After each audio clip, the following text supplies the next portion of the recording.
ازيكم؟ أنا رامي وده الجزء الرابع من الكورس اللي هنتكلم فيه عن البلاد جازز. في الجزء ده هنعرف يعني ايه اللاكتيت عالي، امتى نقلق وامتى عادي وازاي نتصرف. اللاكتيت بيتكون لما الخلايا ما يكونش فيها اكسجين كفاية، غالبا بيكون علامة ان الانسجة دي مش وصلها دم كويس، بس مش دايما. عادة نسبة اللاكتيت المقبولة في البلاد جاز بيكون ما بين نص لحد 2. اي حاجة فوق 2 تعتبر غير طبيعية، اعلى من 4 ابدأ اقلق.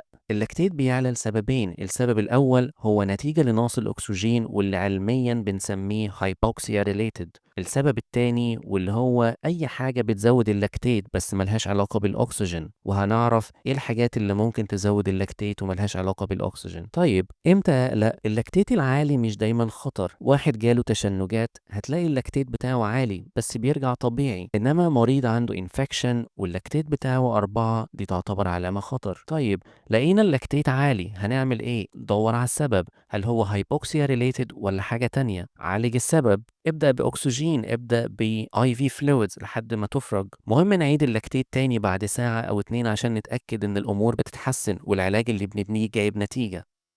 في نهاية الجزء الرابع من الكورس اللي بنتكلم فيه عن البلاد جازز، افتكر دايما ان اللاكتيت مهم بس مش لوحده، اعرف الكونتكست اللي العيان جايلك فيه وتعامل على اساسه. ولو لسه ما اشتركتش في القناة اشترك عشان تشوف الجزء اللي جاي اول ما ينزل، واللي هنتكلم فيه عن حتة مهمة ممكن تكون ادفانسد شوية بس لو فهمتها هتعدي بجد، واللي هي البيزك ساس والاناين جاب، امتى نحسبها ولازمتها ايه.